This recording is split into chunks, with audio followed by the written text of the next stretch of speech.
भारतात आज साक्षरता दर जवळपास 81% आहे. म्हणजे आकडा काही वाईट नाही, पण गंमत अशी आहे की काही राज्य आणि केंद्रशासित प्रदेश आता 100% कार्यात्मक साक्षरतेच्या अगदी जवळ पोचत आहेत. बरोबर. आता प्रश्न हा आहे की जिथे अजूनही लाखो प्रौढ निरक्षर आहेत, तिथे हे शक्य कसं होतंय? यामागे एका मोठ्या राष्ट्रीय योजनेचा हात आहे, जिचा खर्च 1000 कोटींपेक्षा जास्त आहे. पण तिचं खरं इंधन पैसा नाही, तर काहीतरी वेगळंच आहे. अगदी बरोबर. आणि आज आपण त्याच योजनेच्या मुळाशी जाणार आहोत. आपल्यासमोर या योजनेची सविस्तर माहिती आहे आणि त्यातून आपल्याला कळणार आहे की ही योजना नक्की काय आहे, ती कशी चालते आणि तिचे परिणाम इतके प्रभावी का दिसत आहेत. हो, आज आपण उल्हास नवभारत साक्षरता अभियान या सरकारी योजनेवर सविस्तर चर्चा करणार आहोत. हे उल्हास प्रकरण नेमकं आहे तरी काय, आणि ही कार्यात्मक साक्षरता म्हणजे काय, ज्याबद्दल इतकी चर्चा होतीये. चला मग बघूया यात नेमकं काय दडलंय. सुरुवातीलाच या नावापासून सुरुवात करूया.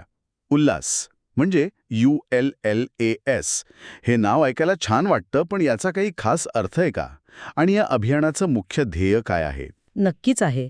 आणि याचा अर्थच या योजनेचा संपूर्ण सार सांगतो. ULLS म्हणजे understanding of lifelong learning for all in society. Okay. म्हणजेच समाजातील प्रत्येकासाठी आयुष्यभर शिकण्याची संधी. हं. याचं मुख्य ध्येय भारताला जनजन साक्षर बनवणं आहे. ही योजना राष्ट्रीय शैक्षणिक धोरण 2020च्या आधारावर बनवली आहे आणि तिचं उद्दिष्ट आहे की 2030 पर्यंत सर्व प्रौढांना साक्षर आणि संख्याज्ञान संपन्न बनवणे. आयुष्यभर शिकण्याची संधी, हे ऐकायला खूप मोठं वाटतं. म्हणजे हे फक्त सही करता येण्यापुरतं नाहीये तर. नाही, अजिबात नाही. पण मग ही योजना नक्की कोणासाठी आहे? म्हणजे टार्गेट ऑडियन्स कोण आहे? ही योजना 15 वर्षे आणि त्याहून अधिक वयाच्या अशा लोकांसाठी आहे ज्यांना काही कारणांमुळे शाळेत जाऊन शिक्षण पूर्ण करता आलं नाही. म्हणजे ज्यांची शिक्षणाची गाडी सुटली, त्यांच्यासाठी हा एक दुसरा चान्स आहे असं म्हणू शकतो. 15 वर्षांवरील कोणीही, म्हणजे देशातील करोडो लोक यात येऊ शकतात. या योजनेचा आवाका आणि बजेट किती मोठं आहे? कारण एवढ्या मोठ्या लोकसंख्येला शिकवणं म्हणजे प्रचंड खर्चिक काम असणार. हो, आवाका प्रचंड आहे. ही 2022 ते 2027 या 5 वर्षांसाठीची केंद्र पुरस्कृत योजना आहे. यासाठी एकूण बजेट आहे 1037.90 कोटी रुपये. 1000 कोटींपेक्षा जास्त? हो, यात केंद्राचा वाटा 700 कोटी आणि राज्यांचा 337.90 कोटी आहे. आणि लक्ष्य तर याहूनही मोठं आहे. OTVLS नावाच्या एका ऑनलाईन प्लॅटफॉर्मच्या मदतीने दरवर्षी 1 कोटी अशा प्रकारे 5 वर्षांत एकूण 5 कोटी प्रौढांना साक्षर करण्याचं लक्ष्य आहे. 1 मिनिट. 5 कोटी लोक, तेही फक्त 5 वर्षात. हे तर जवळपास अशक्य वाटतंय. एवढे शिक्षक कुठून आणणार? आणि इथेच या योजनेतली खरी गंमत दडलेली आहे, जी मला आमच्या स्रोतांमध्ये वाचताना सापडली. या योजनेत पगारी शिक्षक जवळपास नाहीतच. सगळा डोलारा स्वयंसेवकांवर उभा आहे. अगदी बरोबर. तुम्ही अगदी अचूक मुद्दा पकडला आहे. ही योजना कर्तव्यबोध या भावनेवर चालते. म्हणजे समाजातल्या सुशिक्षित लोकांनी आपल्या निरक्षर बांधवांना शिकवणं हे आपलं कर्तव्य आहे, या एकाच भावनेवर हे सगळं काम चालतं. अच्छा. यात सहभागी होणारे स्वयंसेवक कोणतेही पैसे न घेता विनामानधन काम करतात. यात शाळेतले शिक्षक, विद्यार्थी, अंगणवाडी सेविका, आशा कार्यकर्त्या इतकंच नाही तर NSS, NCCचे तरुण कार्यकर्तेही मोठ्या संख्येने सहभागी होतात. म्हणजे या योजनेचा आर्थिक मॉडेल हे पैशांवर नाही, तर लोकांच्या चांगुलपणावर आणि सामाजिक जबाबदारीवर अवलंबून आहे. हे खूपच महत्वाकांक्षी आहे ना. पण हे कितपत टिकू शकतं? म्हणजे एवढ्या मोठ्या प्रमाणावर स्वयंसेवकांना शोधणं, त्यांना एकत्र आणणं हे सोपं काम नाहीये. या सगळ्याचं व्यवस्थापन कसं केलं जातं? त्यासाठीच तंत्रज्ञानाची मदत घेतली जाते. स्वयंसेवकांना शोधण्यासाठी आणि त्यांची नोंदणी करण्यासाठी विद्यांजली पोर्टल नावाचे एक ऑनलाईन व्यासपीठ आहे. विद्यांजली पोर्टल? हो. याला आपण एक प्रकारची मॅचमेकिंग सर्व्हिस म्हणू शकतो की नाही.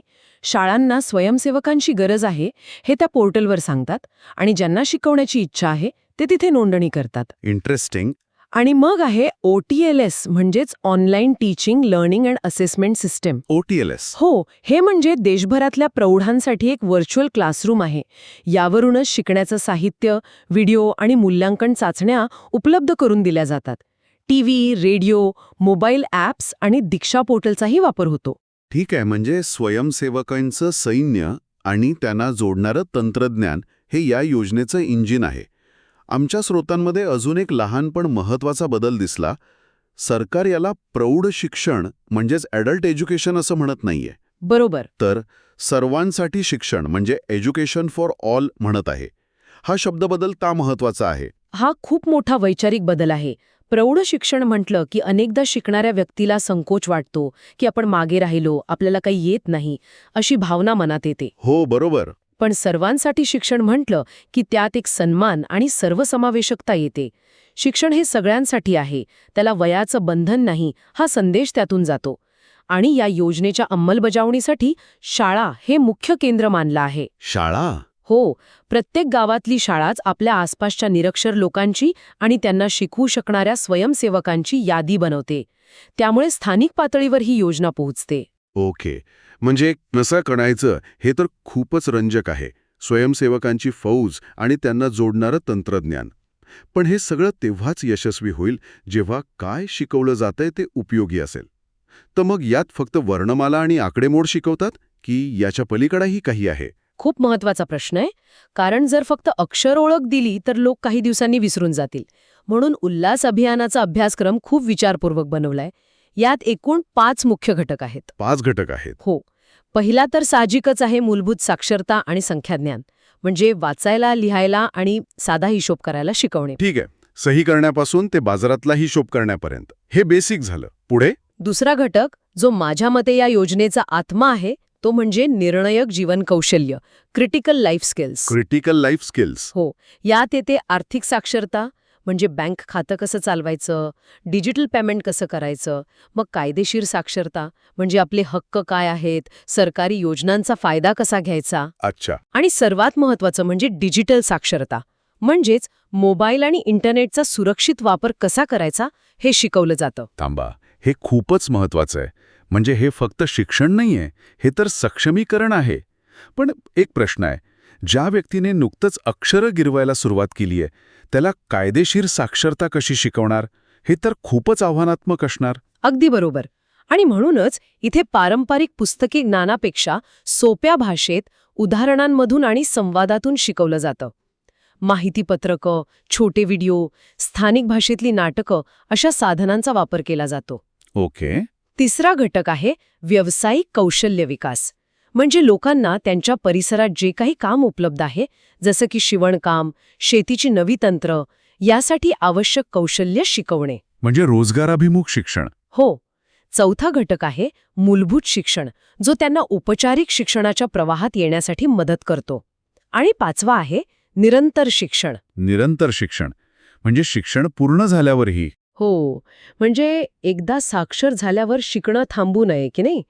या घटकांतर्गत कला, विज्ञान, संस्कृती, खेळ अशा वेगवेगळ्या विषयांवरचं साहित्य उपलब्ध करून दिलं जातं, जेणेकरून त्यांची शिकण्याची आवड टिकून राहील. वा, म्हणजे हे खरंच फक्त साक्षरता अभियान नाही, तर हे लोकांना आर्थिक, सामाजिक आणि वैयक्तिक आयुष्यात सक्षम बनवण्याचं एक संपूर्ण पॅकेज आहे. ठीक आहे. तर ही योजना कागदावर तर खूपच प्रभावी दिसतीये, पण जमिनीवर याचा काय परिणाम होतोय? आपण ऐकतोय की काही राज्य पूर्णतः कार्यात्मक साक्षर म्हणून घोषित झाली आहेत. या कार्यात्मक साक्षरता म्हणजे फंक्शनल लिटरसी या शब्दाचा नेमका अर्थ काय? कार्यात्मक साक्षरता ही साध्या साक्षरतेच्या एक पाऊल पुढे आहे.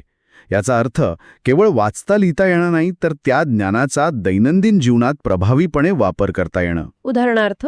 जसं की बसची पाटी वाचता येणं, वर्तमानपत्र वाचून समजून घेणं, एखादा अर्ज भरणं किंवा स्वतःच्या आरोग्याविषयीची माहिती वाचून समजून घेणं. समजलं. उल्हास योजनेनुसार जेव्हा एखादं राज्य किंवा प्रदेश 95% पेक्षा जास्त कार्यात्मक साक्षरता दर गाठतो, तेव्हा त्याला पूर्णतः कार्यात्मक साक्षर म्हणून घोषित केलं जातं. 95%. हा खूप मोठा टप्पा आहे. आणि आपल्या स्रोतांनुसार काही प्रदेशांनी आणि राज्यांनी हा टप्पा गाठला सुद्धा आहे. ही या योजनेची सर्वात मोठी उपलब्धी म्हणता येईल, बरोबर ना? हो, नक्कीच.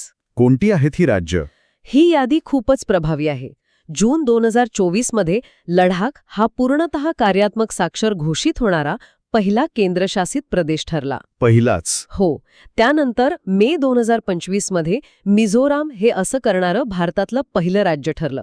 तिथला साक्षरता दर तर 98.20% पर्यंत पोचलाय, जो 95% निकषापेक्षाही खूप जास्त आहे. अप्रतिम.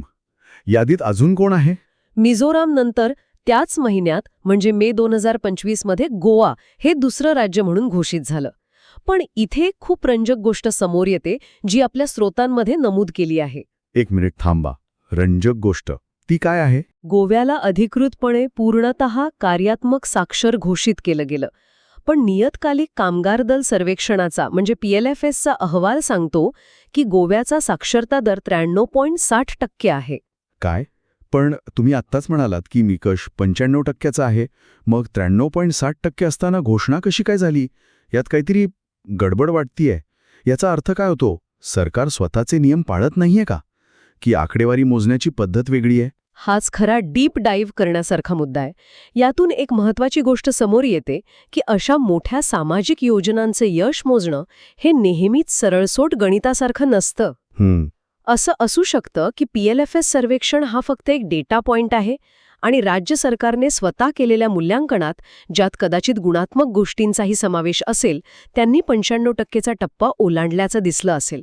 पण हे नक्कीच एक प्रश्नचिन्ह निर्माण करतं की यशाची व्याख्या आणि ते मोजण्याचे मापदंड किती पारदर्शक आहेत. बरोबर. म्हणजे अधिकृत घोषणा आणि स्वतंत्र सर्वेक्षणाचे आकडे ह्यात फरक असू शकतो. हा खूप महत्त्वाचा मुद्दा आहे. ठीक आहे. यादीत पुढे कोण आहे? यानंतर जून 2025 मध्ये त्रिपुरा हे तिसरं राज्य ठरलं आणि मग सप्टेंबर 2025 मध्ये आंतरराष्ट्रीय साक्षरता दिनाच्या दिवशी हिमाचल प्रदेश हे चौथं राज्य म्हणून घोषित झालं. हिमाचल प्रदेश. हो. आणि हिमाचल प्रदेशने तर कमाल केली आहे. त्यांनी 99.30% साक्षरता दर गाठलाय. 99.30% हे अविश्वसनीय आहे. या राज्यांची कामगिरी जर आपण भारताच्या एकूण 81%च्या साक्षरता दराच्या तुलनेत पाहिली तर त्यांनी किती मोठी झेप घेतली आहे हे लक्षात येतं. तर आज आपण जे काही पाहिलं त्यावरून एक गोष्ट स्पष्ट होतीये. उल्हास अभियान हे फक्त प्रौढांना लिहायला वाचायला शिकवणारं सरकारी अभियान नाही. ही एक सामाजिक चळवळ आहे जी तंत्रज्ञान आणि स्वयंसेवेच्या जोरावर करोडो लोकांना फक्त साक्षर नाही तर सक्षम बनवत आहे. नक्कीच. आणि प्रौढ शिक्षणवरून सर्वांसाठी शिक्षण हा जो दृष्टिकोनात बदल झालाय ना, तो खूप महत्वाचा आहे. हे फक्त आकडे वाढवण्यापुरतं नाही, तर प्रत्येक व्यक्तीला सन्मानाने शिकण्याची संधी देण्याबद्दल आहे. ज्ञानाचा हा प्रवाह स्वयंसेवकांच्या माध्यमातून समाजाच्या शेवटच्या माणसापर्यंत पोचवणं हेच या योजनेचं खरं यश आहे. अगदी बरोबर. जाता जाता श्रोत्यांसाठी एक विचार सोडून जाऊया. आपण पाहिलं की या योजनेत निरंतर शिक्षण नावाचा एक घटक आहे, ज्यात कला, विज्ञान, संस्कृती आणि खेळ यांसारख्या विषयांवर साहित्य उपलब्ध करून दिलं जातं. हो. जरा विचार करा, जेव्हा लाखो प्रौढ ज्यांनी आयुष्यभर फक्त संघर्ष केला ते मूलभूत साक्षरतेची पातळी ओलांडून ज्ञानाच्या या नवीन जगात प्रवेश करतील, तेव्हा आपल्या स्थानिक समाजांमध्ये काय बदल घडू शकतील? कोणत्या नवीन कला, कोणत्या नवीन कथा, कोणती नवीन कौशल्य आपल्या आसपास जन्माला येऊ शकतील?